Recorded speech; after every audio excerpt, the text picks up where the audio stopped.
What's up, everybody? Welcome back to Actuali Podcast. I'm Chris. I'm DJ. And today, having finished our deep dive into theologian David Bentley Hart's essay, Christ and Nothing, we are now venturing into somebody that I have covered previously on the podcast in passing when he kind of first hit the scene. But we have not talked about him very much. I mean, we bring him up from time to time, but we haven't actually gotten to cover one of his clips here on the live stream before, so I'm very excited for this one. We are covering today Mr. Jordan B Peterson. Doctor.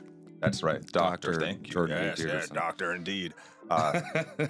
Very controversial figure. I'm sure a lot of you guys out there just hate the guy. And some of y'all love the guy, you know. Yeah. And I remember when I first came across him, and he was doing the psychological significance of different like Disney films, and he had these amazing lectures on the psychological underpinnings of world myths. He's an expert on myths. He's also an expert on totalitarianism, and he's deeply studied in what happened, last century between Germany and the Soviet Union, and the hundreds of millions of lives lost.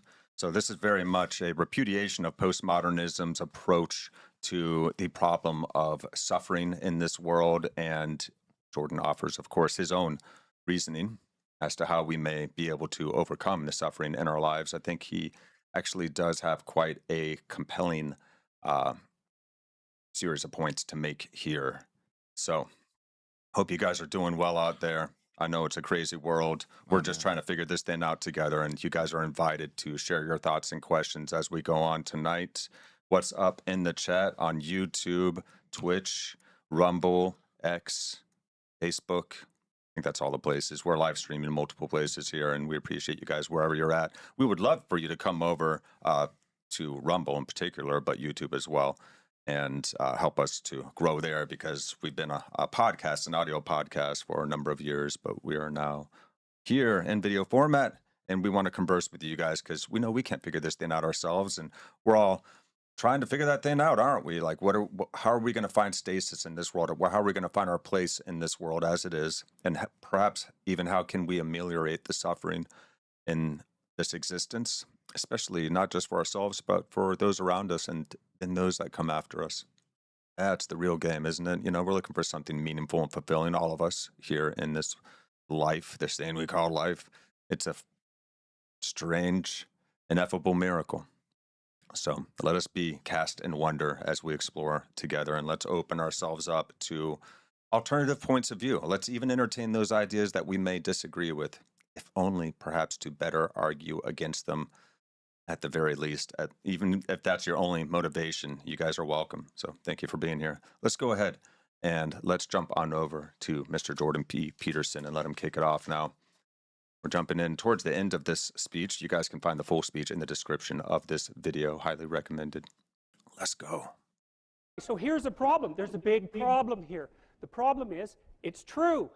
You're oppressed, you're oppressed, you're oppressed, you're oppressed. God only Everybody's knows why. oppressed. Maybe you're too short, or you're not as beautiful as you could be, or your grandparent was a serf, likely, because almost everybody's great-grandparent was. It's like, and you're not as smart as you could be, and you have a sick relative, and you have your own physical problems, and it's like, frankly, you're a mess. And you're oppressed in every possible way, including your ancestry and your biology, and the entire sum of human history has conspired to produce victimized you with all your individual pathological problems. It's like, yes, true. True. Okay, but the problem is that it is true, and so if you take the oppressed, you have to fractionate them. It's like, you're a woman. Yeah, okay, well, I'm a black woman. Well, I'm a black woman who has 2 children. Well, I'm a black woman who has 2 children, and one of them isn't very healthy. And then, well, I'm a Hispanic woman, and I have a genius son who doesn't have any money so that he can't go to university. And, I had a hell of a time getting across the border. It was really hard on me to get my citizenship. My husband is an alcoholic brute. It's like, well, yeah, that sucks too. And so, so let's fix all your oppression, and we'll take every single thing into account, and then we'll fix yours too. We'll take every single thing into account. It's like, no, you won't, because you can't. Okay, pause it right there. It is So, technically. What you technically can't is what he's exactly. saying here. It's So impossible. What he laid out is, yes, It is true. You know, if you want to look at the world through that lens as oppression, yes, everybody has a reason or multiple reasons or compounding reasons or intersecting reasons to feel oppressed. And that's like the core of intersectionalism, which is an offshoot or an inshoot of postmodernism. Yes, it's true. If you want to look at the world that way. And postmodernism that we're talking about is something really inspired by Marxism itself. Well, even you could even go further back. Distrust towards systems. Go into Kant and Hegel as well, and what they were trying to get at. Yes, absolutely. And Peterson talks about that earlier in this video. Sure, so check it out. But basically, what he's saying here is like, yes, it is true that all of us have these oppressions on us, one way or another, right? 100%. The problem is you can't do anything about all of them, all of them, right? You can only do something about some of them, realistically speaking. Like, you know, say if somebody's like, you know, like their legs don't work, you can get them a wheelchair, right? But you might not be able to, you know, that's one thing. But if you want to do all the things, well, that person that also needs the wheelchair is also, alphabet. Yeah, or is this, that, or the other. You know, when you do that, has a really bad stutter. Well, you know, has some kind of. When you do it with everybody, though, you get so many options and compounding issues that it becomes infinitely complex. Yes. Therefore, it's impossible for an organized system to come down from on high and organize that so everybody can get all of their oppression marks equaled out with a privilege mark. Combinatorially explosive. Yes. Yes. There's too many things to address that we will be overwhelmed immediately by trying. And what we end up doing is just fractionating ourselves into groups, and we are forgetting the individuals. And Jordan Peterson is right to point out that, well, you might be a Latino woman with a kid that is gifted but needs help, and you have an alcoholic brute of a husband that, you know, is awful. And so there's so many different gradations of this experience. How do you rate? You can't rate people according in this way. Well, but you can fractionate it all the way down to the individual and find the way to empower every individual as much as possible, rather than just looking at these people as groups. Because when you do that as groups, you're looking at them in a low resolution. And that's where I think you're missing detail. That's where Peterson's going to be going with this. But as far as what he said right now is... Good evening, Jabet. Yes, it is true that in this universe, we have layers and layers of oppression on everybody. And no matter where you can look, there's going to be some type of oppression there. What's also true is there's so much of that you can't do anything about it in some large format, fix the problems. Because then the lists of everybody's oppressions are going to climb too high. And then it's just, you know, oppression list and oppression list falling against each other. And then... Right. You know, like, who's more oppressed, women or trans women? Not to piss anybody off, but that's a question. How do you even make these comparisons? It's always going to be subjective. Exactly, too, because well, the woman's like, well, you know, like I got to menstruate, I got to go through menopause, I got to have kids, I got to deal with the emotional burden version of that woman of a husband. I've got to, you know, like. You know? And then if you got the dudes, it's like, well, I got to sign up for the draft. I got to get blamed for everything. I got to, have a nag of a wife. I've got to have all these things. And then you add, what color are you? And then you can put those on top. And what religion are you? And put those on top. And then, well, you can't do anything about that now, can you? You can't do anything about that. And you can't do anything about anybody else's oppression or anything else. And this is where Jordan Peterson gets into this. It's up to you. This is good, though. I like where he takes this here. Yeah, so let's go ahead and jump on back now, guys, a little bit. And let's go. Here we are. So you can't. Take every single thing into account, and then we'll fix yours, too. We'll take every single thing into account. It's like, no, you won't, because you can't. Exactly. You can't. It is technically impossible. First of all, you can't even list all the ways that you're oppressed. Second, how are you going to weight them? Yeah. Third, for real, who's going to decide? And that's the bloody thing. Yeah. Who's going to decide? Because it's that's subjective. The thing. Oh, well, what's the answer power. in the West? It's like in free markets, oh yeah, Christ, we'll never be able to solve this problem. No one can solve it. What are we going to do about that? We're going to outsource it to the marketplace. You're going to take your sorry, pathetic being, and you're going to try to offer me something that maybe I want. And I'm going to take my sorry, pathetic being, and I'm going to say, well, all things considered, as well as I can understand them, maybe I could give you this much money, which is actually a promise, for that thing. And you've packed all of your damn oppression into the price. and I've Yeah. packed all my oppression into the willingness to pay it. And that solution sucks. Yeah, It's a it bad does. solution. But But- compared to every other solution, man, Best it's thing why to come up. 10% of us have freedom. And so Yeah, on this planet. there's a tremendous illogic at the bottom of this. It's like Really. you have to fractionate the oppressed all the way down to the level of the individual. Well, that's what the West figured out. You know, there's a couple of figures who are at the mythological roots of our culture, and you know, people get upset with me because I bring in religious themes, but I understand some things about mythology and religion. And it's not an accident that the axiomatic Western individual is someone who was unfairly nailed to a cross and tortured. It's like, yes, Yes. right, exactly. So we already have a symbol for this. Yeah. We've had a symbol for the inherent oppression of life, the inherent suffering of life. We've had this symbol, a perfect archetype of how to face suffering for over 2,000 years. We've just forgotten quite what it means, perhaps, on that individual soul level. Well, you know, there's, well, I think, you know, partially because, And I mean, society as a whole has forgotten it. You know? the symbol for what, you know, we're talking about Jesus. If you don't know, we do talk about Jesus on this channel, but we culturally, instead of seeing that as a symbol and seeing the struggle for what it is in his life as a story, orient ourselves towards, we've turned it into some, you know, mythological, like make believe, you know, everybody hold hands, kumbaya kind of things. Yeah. And it wasn't, you know, so even the symbol, if you take Jesus off the cross, which I prefer this way, is you have, think of the horizontal line for our listeners, a horizontal line, and that's suffering. And then think of a vertical line moving through that, and that's your understanding and transcending your suffering. You have a cross, and you are here, right at the point of that cross, where suffering and the transcendence of suffering meet.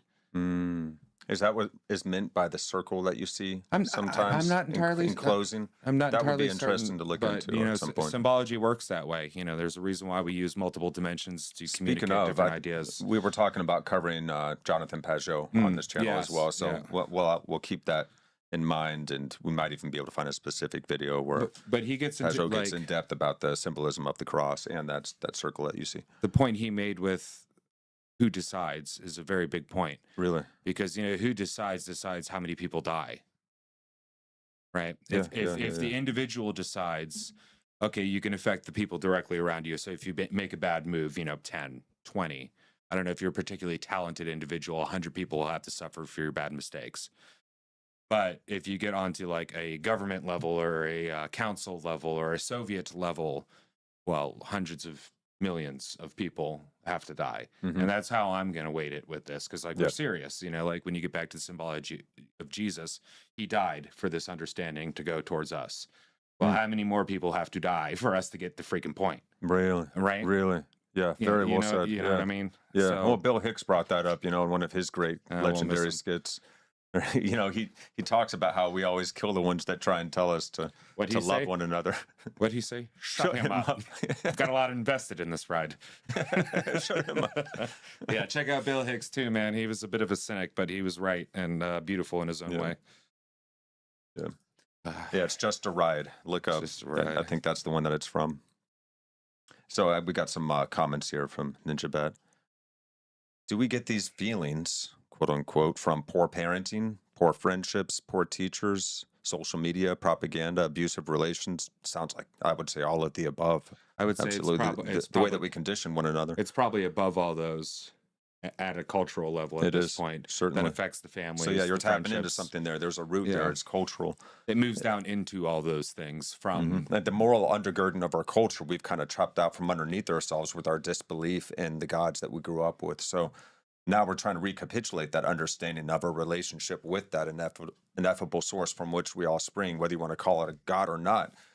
We still spring from some ineffable source that is quite miraculous, even if you don't believe in miracles in that traditional I sense. think specifically these feelings, like, because we So- were talking about earlier about the oppressed Yeah, stuff and yeah, yeah. everything, that is also a meta function above it.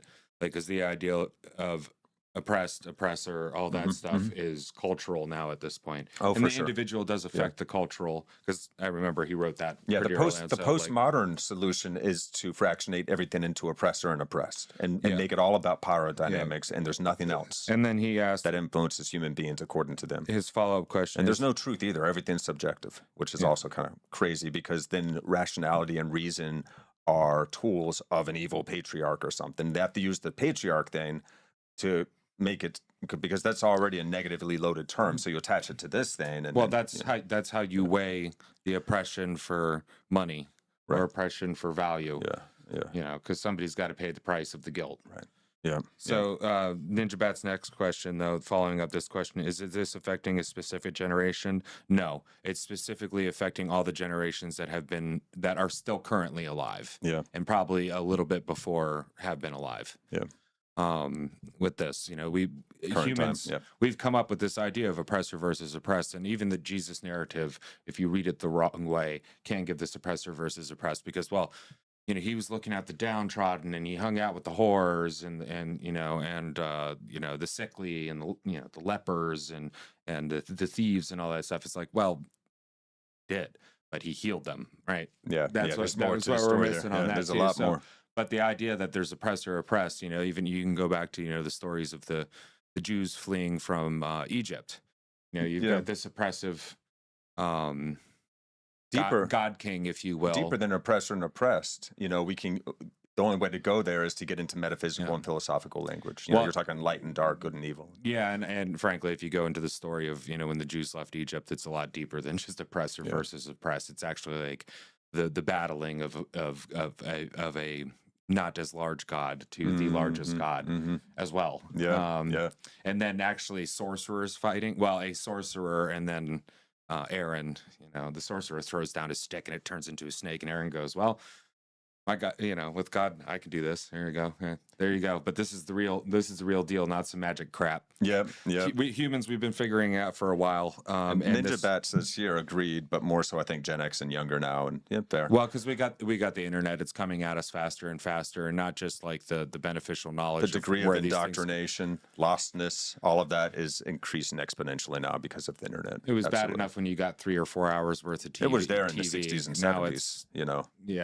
The neo-Marxism was already making its way back then. And all you have to do is look at G. Edward Griffin speaking back then in like the 70s. You can see him talking about everything that's happening today and how the Marxists were going to weaponize America's past issues with racism and the gender issues between men and women and things like that. They're going to capitalize on those weaknesses in order to indoctrinate people into a kind of cultural Marxism tuned specifically for America to take it apart from the inside out, because they can't beat us militaristically.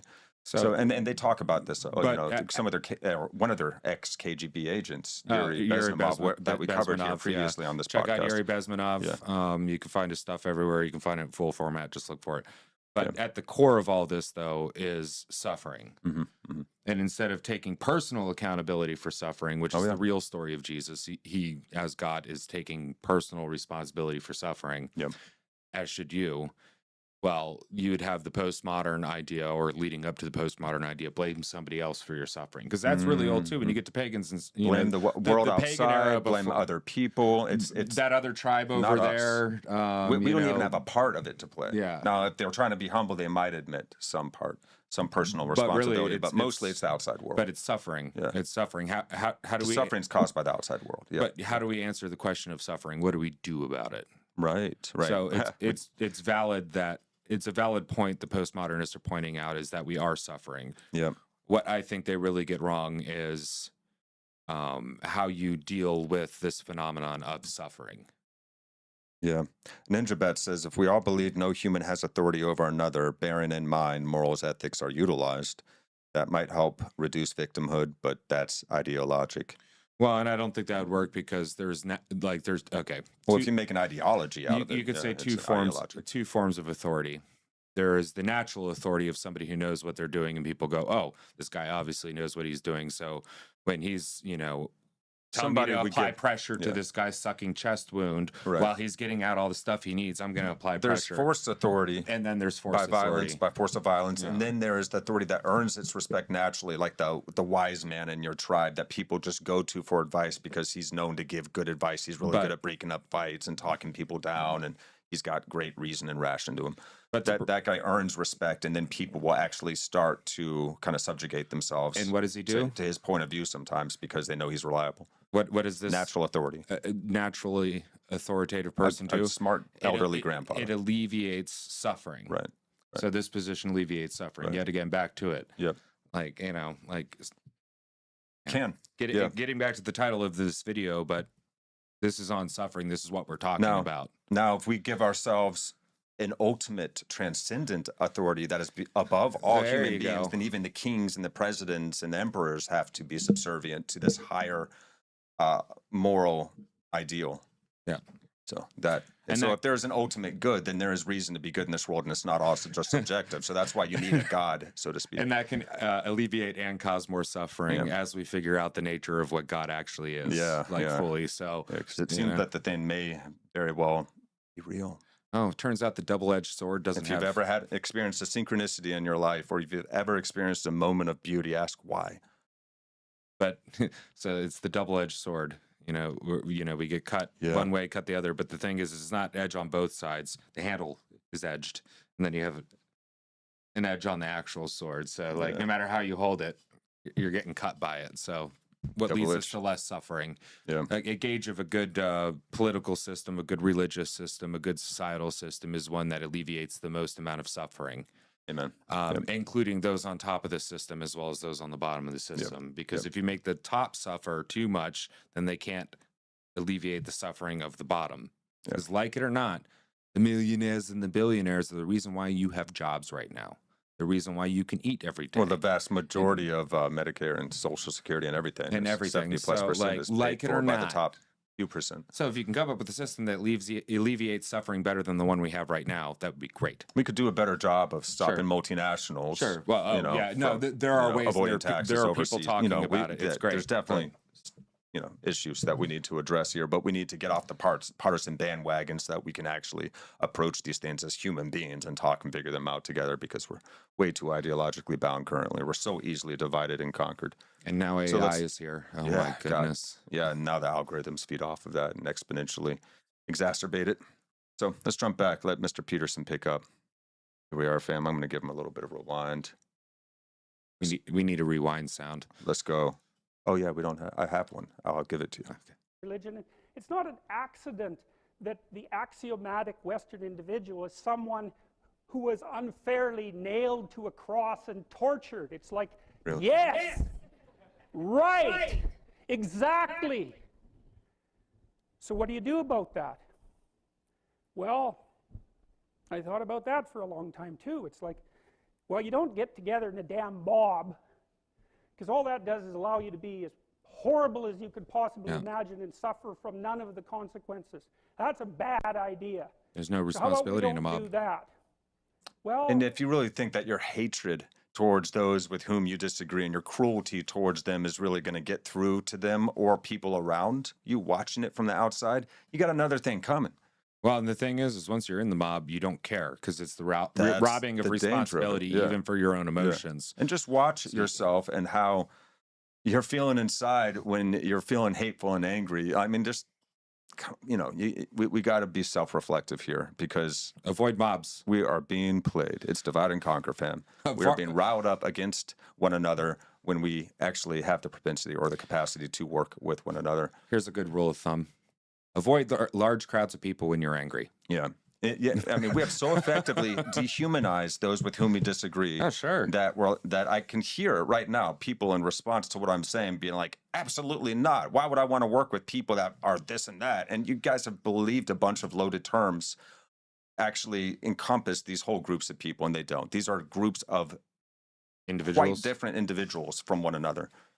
They might agree on some basic precepts. They might be a part of this or that voting sect, but really, I mean, these people are vastly different from one another. They are not the low resolution labels that we're applying to these groups Well, when we disagree. and It's stupid. the lines between groups are infinitely blurry. Yeah. Anyway. Yep. Yet again, with The the whole, difference with, between with the whole individuals- suffering and oppression schema, Yeah. the lines between those are infinitely blurry. Really? The lines between individuals and groups of individuals are infinitely blurry. So we're getting on a tangent, Yeah, though. Let's yeah. let Peterson take it away. So here we go, fam. There's a deep idea in the West, too. It's like, pick up your damn suffering and bear it. Yeah, Bear it. pick it up. Try to be a good person so you don't make it worse. Yes. Okay, Well, that's that's a the start. truth. You know, I read a lot about the terrible things that people have done to each other. You just cannot even imagine it. It's so awful. So you don't want to be someone like that. Now, do you have a reason to be? Yes. You have lots of reasons to be. God, there's reasons to be resentful about your existence. Everyone you know is going to die. Easier to be you resentful. Too. And there's going to be a fair bit of pain along the way, and lots of it's going to be unfair. It's like, yeah, no wonder you're resentful. It's like, act it out and see what happens. You make everything you're complaining about infinitely worse. There's this idea that hell is a bottomless pit, and that's because no matter how bad it is, some stupid son of a bitch like you could figure out a way to make it a lot worse. We're very good So at you it. think, well, what do you do about that? Well, you accept it. That's what life is like. It's suffering. That's what the religious people have always said. Life Yes. is suffering. Yes. The Buddhists Well, or the who wants Christians. to admit that? Well, just think about it. Well, so what do you do in the face of that suffering? Try to reduce it. Yeah. Accept it. Hey, what we were just Start talking with about. yourself. What good Get are better. you? Get yourself together, for Christ's sake, so that when your father dies, you're not whining away in a corner, and you can help plan the funeral, and you can stand up solidly so that people can rely on you. That's better. Don't be a damn victim. Of course you're a victim. Yeah, Jesus. we all are. Obviously. Yes, yes. Put yourself together. And then maybe if you put yourself together, you know how to do that. You know what's wrong with you, if you'll admit it. You know there's a few things you could, like, polish up a little bit that you might even be able to manage in your insufficient present condition. And so you might shine yourself up a little bit, and then your eyes will be a little more open, then you can shine yourself up a little bit more, and then maybe you could bring your family together instead of having them be the hateful, spiteful, neurotic, infighting batch that you're Appropriate for like, Thanksgiving. doomed to spend Christmas with. Yeah. So Yeah, then sorry, you guys. fix yourself up a little bit, kind of humbly, because, you know, God, you're a fixer-upper if there ever was one. And then you got to figure out, well, can you figure out how to make peace with your idiot brother? And probably not, because he's just as dumb as you, so how the hell are you going to manage that?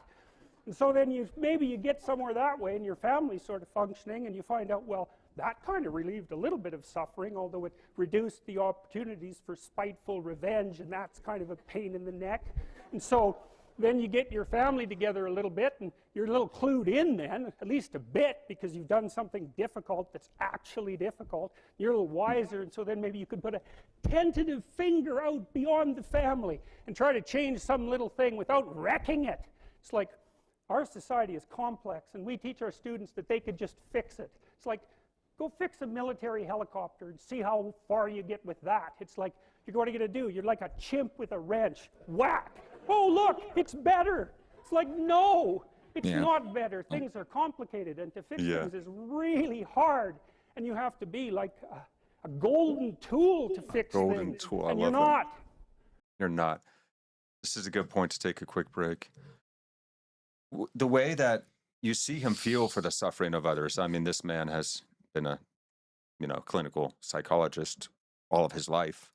He has studied deeply totalitarian systems overseas and the horrifying treatment of people under those regimes.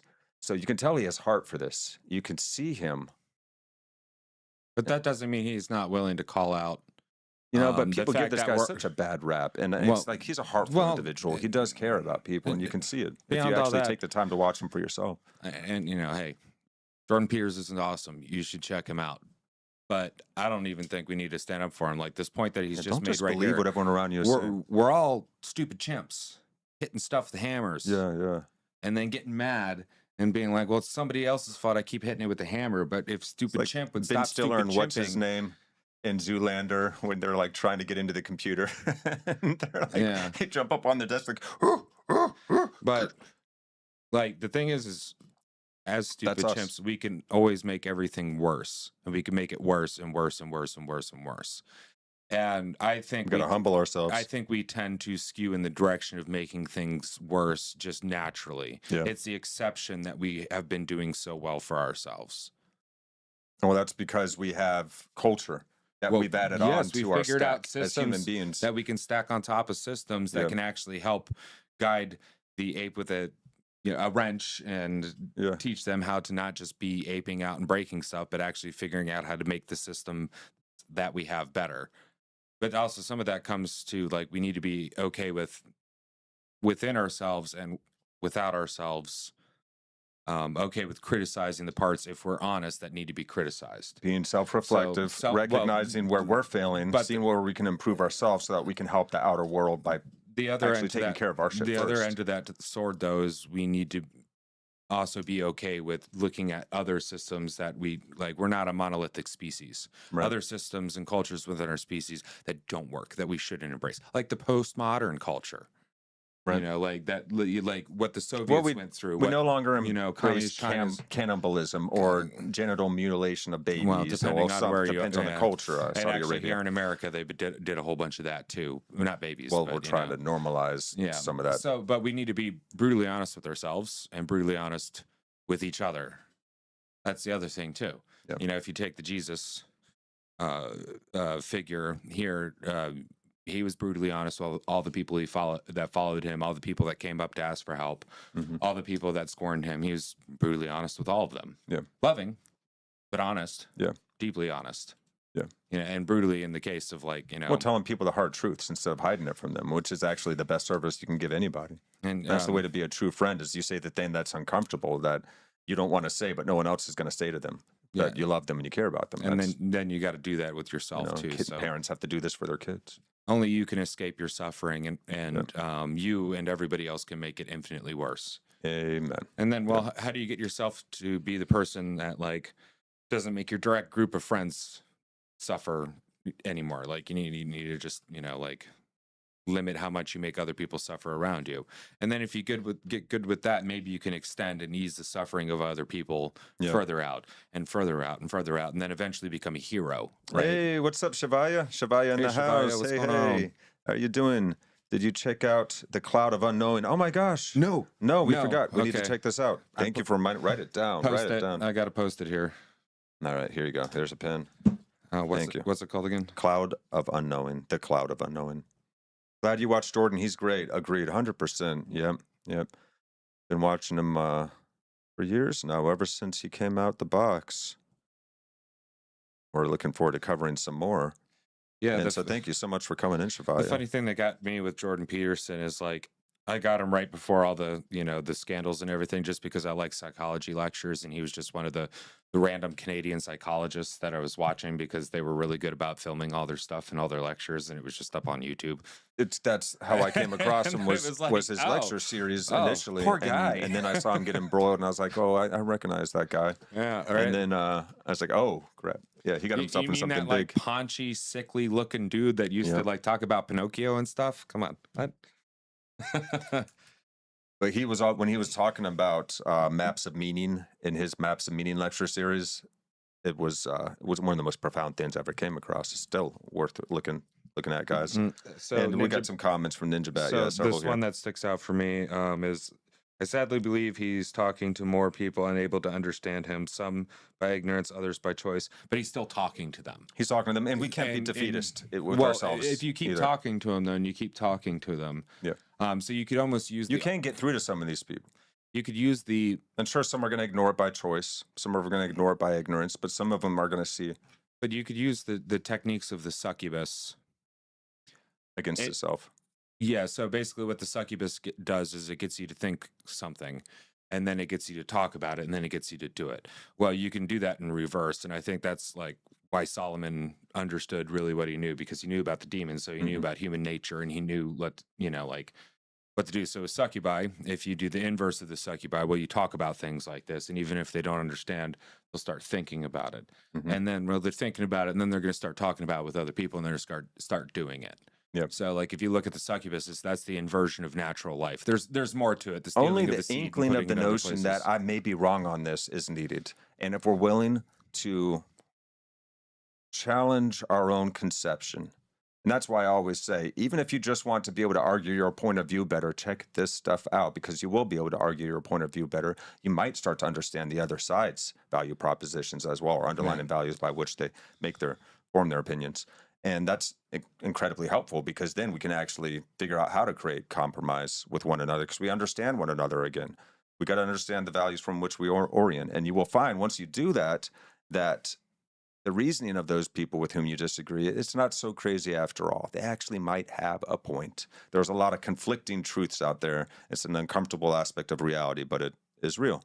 So, and I verily believe also, we got to keep that hope inside of ourselves. We can't just be defeatist in our thinking, because we need to make room to be able to forge those new pathways where we might actually be able to change this world for the better, as rare a potential as that is. And help train others to do it as well. So then you have groups of people that are putting effort and energy towards this alleviation of suffering, and making true meaning. And hopefully we're modeling how you can talk about things, and even those with whom you disagree, and not be angry or rageful or hateful about it. You know, it's open to conversation. Even if you get angry, to be able to be like, okay, I had the emotional response. Like, I still appreciate you coming here and we talking about this thing. Like, I don't like this idea, but we're not. I'm not angry at you. I'm angry Yeah. at the idea, unless you are angry at them, and then you can be like, I'm angry at you for this because you're being an asshole. Well, if someone's being an asshole, that's a different story.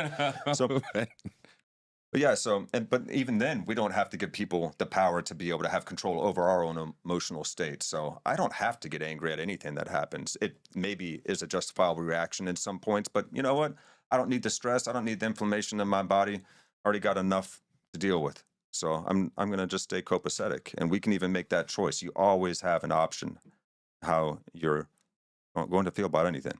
So, but I feel you. I know it's frustrating watching people, get lost in and hate somebody like Peterson that has done so much good for the world, and it's continuing to try and do so much good from a place of heartfulness and care, I think.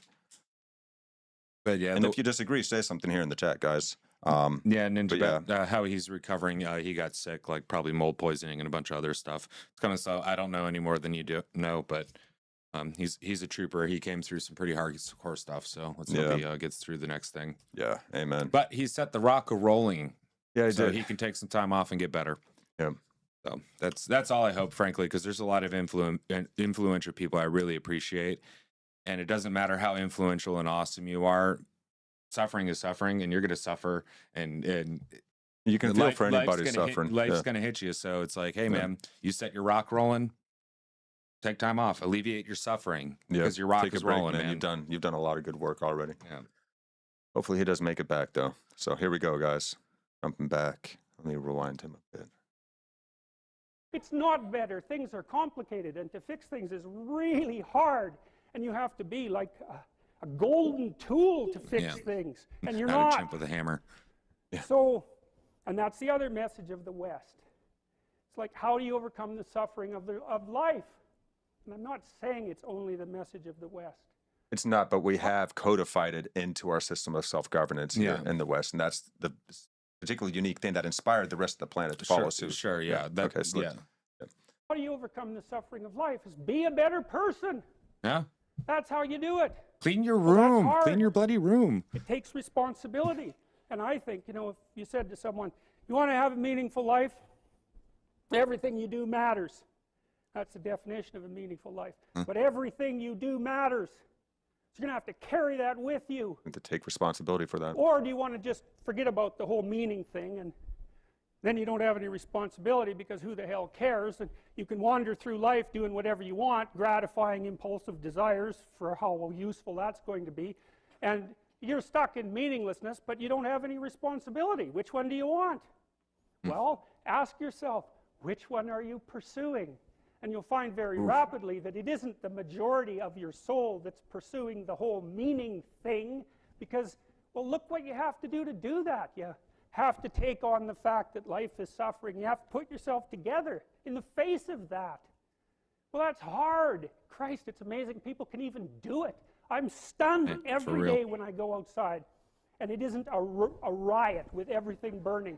You know? Really, God, you talk to people, it's like, I knew this guy, he'd been in a motorcycle accident, and it really ruined him. And he was like a linesman, you know, working on the power, and he was working with someone who had Parkinson's disease, and they had complementary inadequacies. And so 2 of them could do the job of 1 person, and so they're out there fixing power lines in the freezing cold, despite the fact that one was 3/4 wrecked with a motorcycle accident and the other one had Parkinson's. It's like, that's how our civilization works. It's like, there's all these ruined people out there. They've got problems like you can't believe. Off they go to work and do things they don't even like, and look, the lights are on. My God, it's unbelievable. It's a miracle. It's a miracle. And we're so ungrateful. College students, the postmodern types, they're so ungrateful. You know, they don't know that they're surrounded by just a bloody miracle. It's a miracle that all this stuff works. Yeah, ungratefulness for what they have because they can't even see it. That don't know each other can sit in the same room for 2 hours sweltering away without tearing each other apart, because that's what chimps do. Yep. So, anyways, so what happened? Well, I made some videos, and I got to the bottom of some things, at least as far as I can tell, so I told you what the bottom is, and then I've got this idea about what you might do about it, which isn't my idea. It's not my idea. It's an old idea. It's far older than Christianity. It's old. It's the oldest story of mankind. Get yourself together. Become the hero. Transcend your suffering. See if you can be some kind of hero. Yeah. Make the suffering in the world less. Well, that's the way forward, as far as I can tell, if there is any way forward. And that's what's under assault by the postmodernists. Yeah, So look out, because they know exactly what they're doing, and they know exactly why they're doing it. And that's what it looks like to me. So, yeah. That's it. Yeah. Yeah, you know, we've become so acclimated to the miracle of things just working, we don't realize the miracle of the amount of cooperation that we have already just ingrained naturally into our society that just keeps everything running. Yep. You know, like, we're doing such a good job. We're doing so much better than we give ourselves credit for. I mean, if we were, that's one thing we've forgotten. That's why we become so self-hating, is that we don't understand the complexity.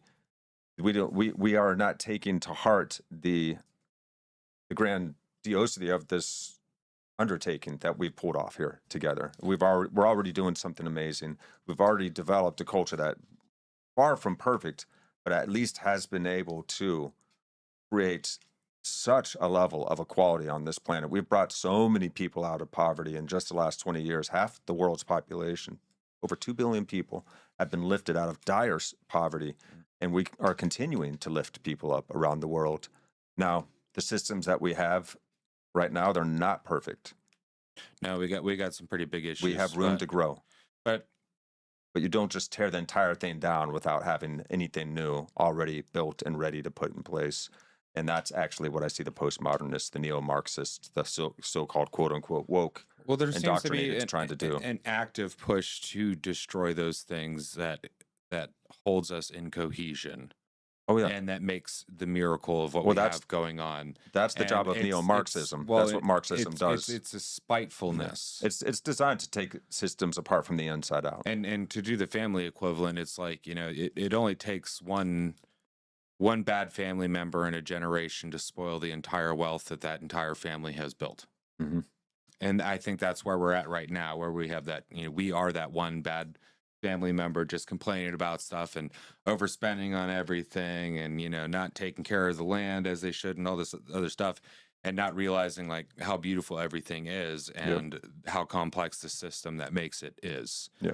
And we're like, well, you know, I don't like the smell of this cow poop. So what do? They sell the fucking farm, and they sell it to like I don't know, some developer that puts up a bunch of kitschy houses, and then suddenly the farm gets smaller and all this stuff, and doesn't realize that like that And then the smell of food. cow poop is the smell of freedom Yeah, that and then your that food. family has built for you. Yeah, that food has turned to crap version of that food because now it's being made You by better some giant. pick up that cow poop and put Yeah. it where you need to put it to, like, you know, settle it so then you can use it. Yeah, you got some giant agribusiness company giving you like some Monsanto But it's become too easy because that family member, that kid was gene edited seeds. was never Some was never sent out into the field to scoop the cow poop to go on with the reference. Do you guys even know that when you get like a non-organic version of like rice or soy or wheat, it's always genetically modified.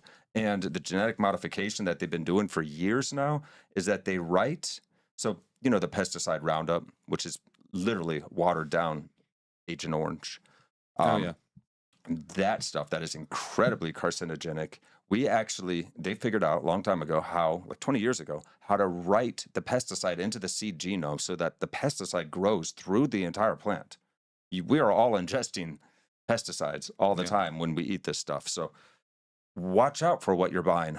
And if we want to get after our politicians, there's an issue that is completely nonpartisan that we can go after. We could get the Make America Healthy Again movement going on that one too. So Ninja Bez says the youth and many haven't truly suffered actual suffering, at least in the West. You say the youth, but the thing is, it's the youth of the boomers when the boomers were youthful. We're just on the downhill of that greatness they experienced and not having to go out to shovel the cow shit and not go out to do that. And I'm not being like generous or ageist. This is just what in any way, happened. this is just what happened because we went to the brink of world annihilation, and then we figured out actually a system that could go over top, a band-aid that could go over top of that deep scar, at least for a good portion of the planet that wasn't under Soviet control or other and it was communist trade, types, you know, and then make it so wealthy that we're like, you know, put everything in plastic, and you know, like it's okay, you know, you can, you know, get a new car every now and again. And then, Daniel Schmachtenberger talks about this. The solution we came up with after World War II was to make all of the world's nations mutually dependent on each other for trade, for the manufacturing of goods. And now it takes like 5 nations to make a smartphone, for instance. But when it comes, but really, but also it only worked because we had 3 nuclear powers that were propped up against each other. But generationally speaking, though, you have the boomers, which this is a general. So mutually assured self-destruction was what kept us from getting into further fights. Sorry, I was just trying to finish that previous point. But when it comes to the boomers raised kids, and they didn't want to raise them like a lot of times the way their parents raised them, who had to see hell on earth.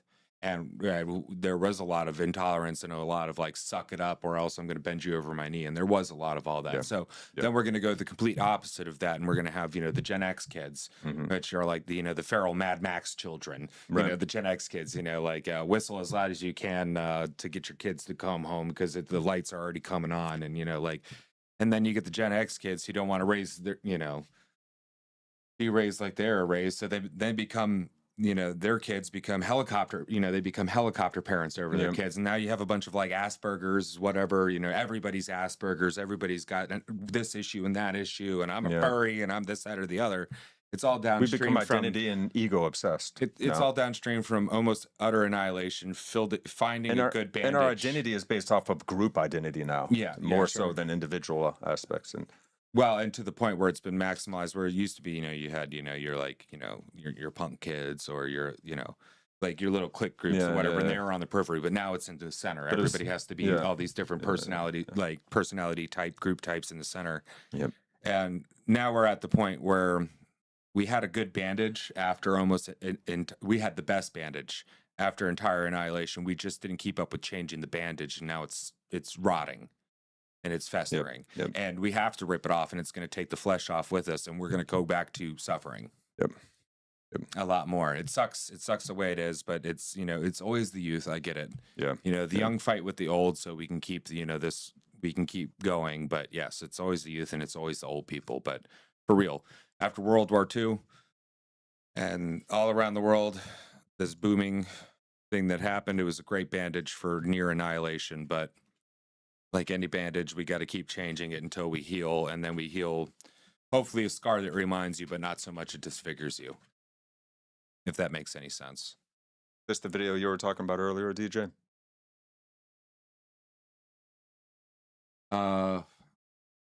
Where are my glasses? Yes, that was the one. The first 5 minutes. Copy that. All right. So So, guys, I don't know what week on the generation labels. Sorry. yeah, I don't know what you mean about rabbit holes either, man. Yeah, but anyway, yeah, but that whole point is Didn't take too basically, long, but Oh, sorry in about order that, to guys. alleviate the suffering, we created something so good that we forgot how bad things can actually be. Mm-hmm. And it festered and it festered and it festered. It's not just the youth. And if we keep, saying it's, the youth, we're never going to pay attention when they're actually getting something right. Yeah. Yeah. And they're getting a lot right. And I'm right not now. the There's youth a lot of youth anymore, that are so getting a I'm lot not just right. offended because I'm right a youth. now. I'm not a Yeah. youth. I'm a Yeah, but again, whatever. we keep thinking in stereotypical, overgeneralizing group terms. We're all getting trapped into this Yeah. group terminology, and we can't keep doing this thing. Yeah, and I only use the It's- terms generations, the And that's a generational shorthand, terms, just but because. yeah, it's it is what it is. Yeah. So let's do some good news roundup. Oh, GMO rabbit hole. Yeah, right. Oh yeah, but we got to keep putting some of those rabbit holes back in there because people got to know about what they're putting in their faces. Yeah, yeah. No, that's one that I had to go down, man. That's a really big one, dude. It's turning So, the freaking frogs They- gay. they- if you can just avoid the GMO versions of those 3 major grain sources, you're going to do your body a lot of good, Oh, much less cancer. I could go So- down another farming rabbit hole. We could go down that one on a whole. Yeah, we could do a and whole they're all- other series of and they're all episodes. suffering because they can't get enough for their GMO crops now Right. because we've been Mhm. putting Oh, man. band-aids on band-aids. Man, the Band-Aids suicide on rate of Band-Aids. farmers in India. There's a lot that we could go into there. Yeah. Yeah. So here we go, guys. Some good news roundup. There's enough bad news in this world. So we like to try and touch on some of the good news in this world every week.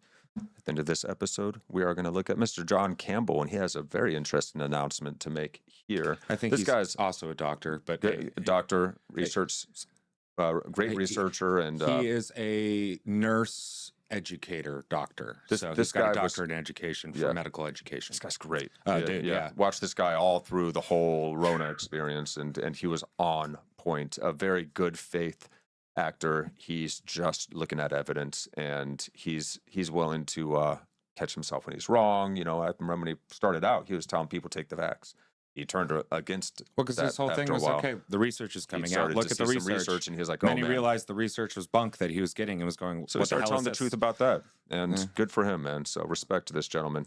So here we are, fam. Let's go and listen to a little bit of good news. Well, a warm welcome to this talk. Now, I did mention in the last video Up that to like Florida 155. is going to be funding research into ivermectin and other repurposed drugs. So I've just put something briefly together on this. It shouldn't take too long, but for example, here's the Florida Phoenix ivermectin He from has the all these capital links, to state-funded if you go to cancer his research. It's a thing in video. Florida. And I'll then add there's this to releases the- from the to our Ron video DeSantis description. administration, and there's releases from Florida Health as well, and various other references that I've put in that you can peruse at your leisure. Now, at the moment in the United States, as far as I can tell, Tennessee, Arkansas, Louisiana, Idaho, and Texas, in all of those states, and please, if you live in those states and I'm wrong, do correct me, I believe that you can buy ivermectin over the counter in those states. Now, as far as I'm aware, fenbendazole is not authorized for human use anywhere in the states, but mebendazole and abendazole are. And Florida looks like it's soon going to be joining Tennessee, Arkansas, Louisiana, Idaho, Texas in buying over-the-counter ivermectin. So Florida's launched something called the Florida Cancer Innovation Fund. And it's got new priority categories for research. And these make a lot of sense. This year introduces dedicated funding categories for nutrition-based cancer prevention research and generic drug repurposing. For example, ivermectin, Oh, reflecting Florida's leadership in comprehensive cancer prevention and accessible treatment innovation. So this is cancer research in Florida, and it's going to be quite well funded. The funding so far, I 60 think, is up to million. $140 million in total. what? Oh, wow. Talking about novel treatments, and this should be getting done everywhere. Florida, as far as I know, is the only administration in the world that's taking up this challenge of research. Novel treatments, development and testing of novel cancer treatments, cost-effective generic drugs, and supportive holistic therapies that can show measurable patient impact within the grant period, which is 1 year. And looking at your feedback, that won't be difficult to do at all. Some of you have had amazing benefits with these alternative treatments in a very short period of time. And ivermectin, for example, is known to be a remarkably safe drug, as is mebendazole. Projects must demonstrate immediate clinical applicability and potential for broad adoption. Now, what Florida finds out, of course, the rest of us will be looking at with some interest. And, well, I was going to say our governments will follow, but of course they probably won't, because there's various reasons why they probably won't. But at least looks like Florida's going to be coming up with pretty hard data applicable to the bedside and the preventative situation and how well this within works. a year, which is remarkably encouraging. Well done, state of Florida. Not so well done the United Kingdom, or Australia, or Canada, or New Zealand, or Ireland. Governor Ron DeSantis and the First Lady, Casey DeSantis. Now the First Lady, DeSantis, I believe she did have breast cancer herself from memory in 2021. I'm delighted to say at the moment, as far as I know, she's cancer-free, but she has had experience with that in she's part of this initiative. 21. One of her, like, announced this 60 million funding opportunity for innovative cancer research on World Cancer Research Day. The release here says further priority will be given to projects that focus on nutrition and the repurposing of generic drugs such as ivermectin for cancer treatment. This is really good news. First Lady DeSantis says this: I know we should look at it, talking about ivermectin. I know we should look at the benefits of it. We shouldn't just speculate and guess. And I agree completely. What's wrong with that's pretty much that. First Lady? And then there will be people agreeing with it. But basically, what's happening here is there's two things happening in Florida. They're going to make ivermectin over the counter, so it's just like your ibuprofens and whatever that you can get, like say, oh, your kid's got the whatever worm from running around barefoot and all that stuff, and putting stuff in their mouth, and you think that, okay, or scabies or something like that. There's a bunch of things that you can do for it. There are always risks. Don't take it with NSAIDs and other things like that, apparently. Yep. But it is apparently one of the safest medications. Yeah, with the least amount of side effects. That. Been administered hundreds of millions of times to humans. So it'll be able to be. You'll be able to sell generics, and then it opens up using generics for cancer research, which really helps break these monopolies. Because I love this. The cancer treating monopolies are a real freaking thing. Well, there's a lot of money in not curing cancer. Well, and just poisoning people to death.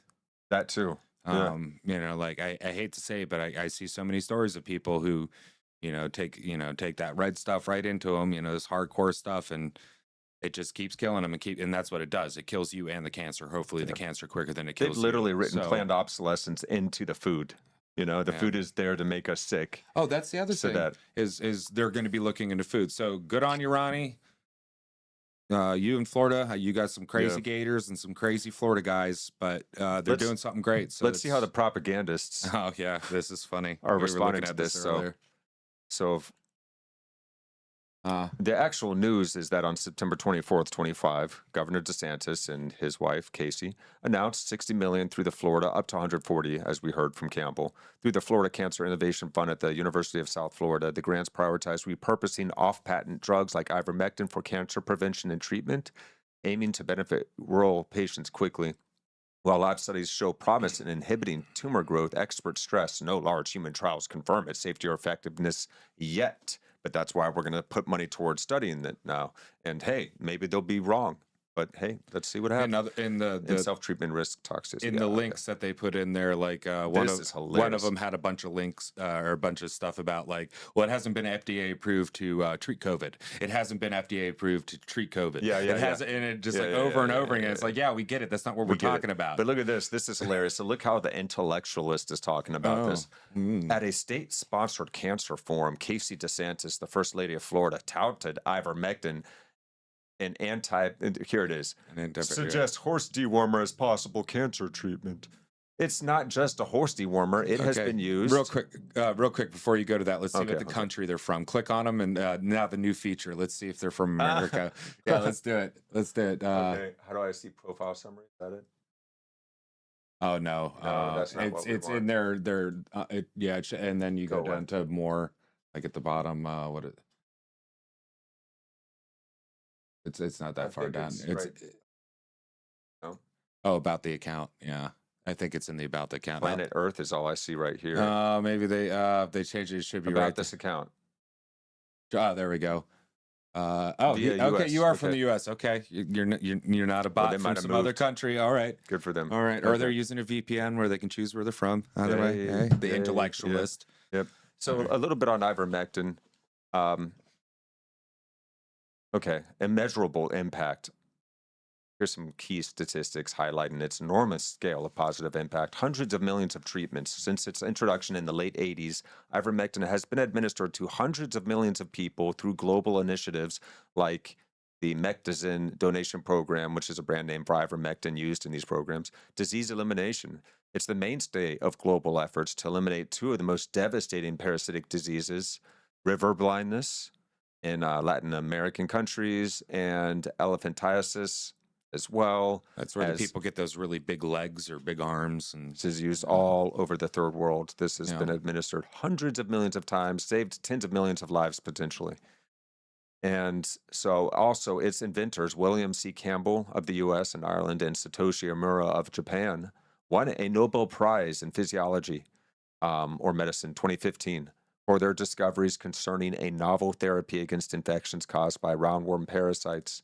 Now we see that this can help us with not just Oh, yeah. parasites, but scabies, lymphatic parasites, mites, other scabies, parasites. and potentially inflammation caused by different diseases, as well as having a way of taking apart things like the good old Rona.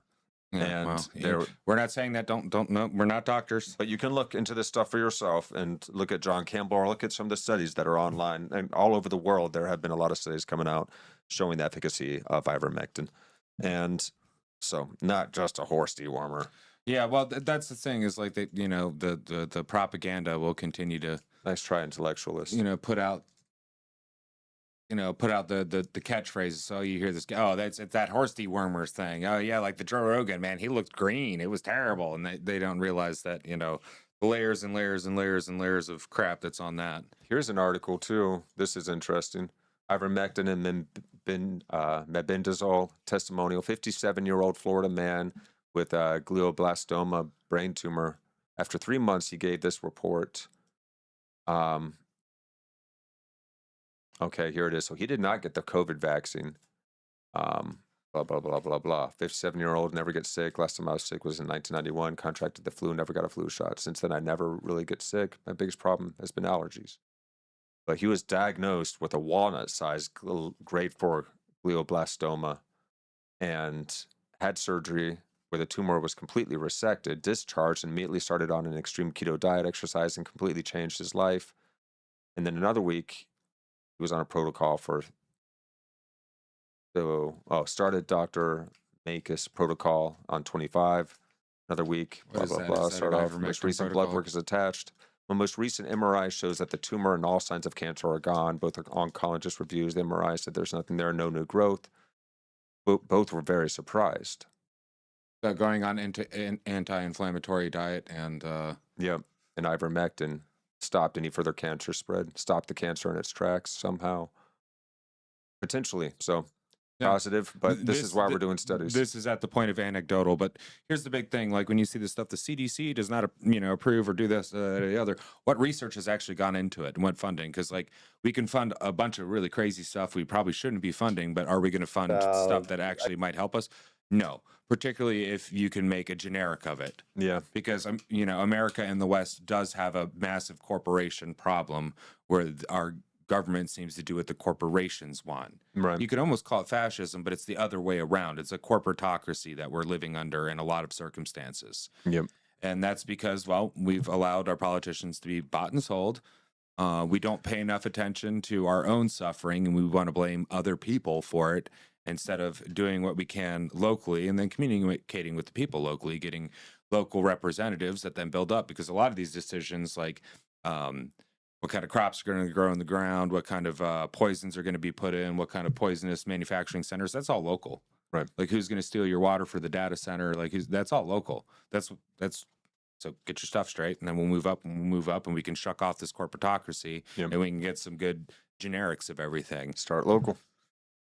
And yeah, I agree with you, Ninja Bat. We should ban GMOs. We just have to make sure that we can define properly what we mean by GMO, not like good selective breeding, but like actual like gene injection. Yeah, because you can also ban create gene injection straight out. like they make golden rice, which is a form of rice that has high beta carotene. Yeah, That's it. That's it. But it is healthier and it helps people with a vitamin A deficiency or whatever. Particularly in places that don't get enough food. But I don't know. Yeah, there's no one perfect solution. You just can't fix everything with a. Yeah, let's just not write pesticide into the seed genome. Yeah, that would be nice. And can we get back to growing like smaller, uglier foods that are really nutrient rich? That's fine. I don't mind. Dude, an I have to ugly get cucumber. wild blueberries because the normal blueberries you get at the grocery store are just, little balls of sugar. Basically, is what they're being bred for now. But you lose so much of the flavor. Make everything so sweet. Even an apple nowadays can trigger a diabetic attack in somebody, Oh, dude, yeah. And most of that honey you get ain't real honey, by the way. Yeah, I think, yeah. So if you're thinking, oh, I'm going to do a low glycemic index sweetener, I'm going to go with honey, make sure it's real honey. Same thing with maple syrup. Yeah. Here's one last little thing. If we want to watch this, you think? This is a doctor that I think has been helped. Cancer researcher at Macus Medicine believes the Florida's investment into oncology research will provide ivermectin's efficacy as a supplement to chemotherapy. Oh, but He says, quote, I believe that we'll be able to show what I've been seeing for the past year and a half, that most cancers respond to ivermectin. Chemo will kill most of the cancer cells and leave the cancer stem cells behind. If you add ivermectin, now you can actually kill those cancer stem cells as well to prevent recurrence or metastasis in the future. Huh. That seems pretty concise. Metastasis, I think is the way you pronounce that. I kind of like metastasis. But metastasis, yeah, I like that too. Well, fam, thank you so much for joining us on this episode of Actuali Podcast. I've been Chris. I've been DJ. This is your last chance. If you have any thoughts or questions, get them in right now. I think we've covered everything. Thank you so much for tuning in. Ninja Bat for your comments and Shavaya as well. How can West Virginia get on that list? Great question. We got to start griping locally at our local people and then get it up. Yep. Really. Yep. Because that's what Florida did. They just had a bunch of crazy Florida men being like, we want Ron DeSantis and alligators. So, Yep. So next election cycle, let's talk to the people that are running. Get this on their agenda. Get it popularized with your family and friends, your local communities, your churches, everywhere. And happy your Thanksgiving, workplaces. Ninja Bat. Happy Thanksgiving, fam. Happy Thanksgiving, everybody. It's a good time to be grateful.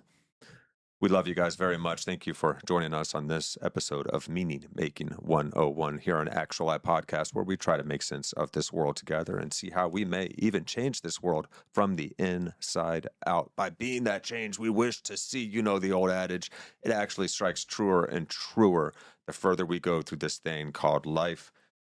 So we invite you to join us, and we will see you guys next week, Wednesday, 7 PEST, our usual time here, Eastern Standard Time, USA. We're going to be on Facebook, Twitch, X, Rumble, and of course here on YouTube as well. So join us. Talk to you guys soon. Let's dance our way on out of here. Oh, yeah. Oh, yeah. The board's actually working today. Oh, my goodness. No gremlins. No, don't say nothing yet. Hey, all right, appreciate guys. you, Ninja. Thank you, brother. Yeah.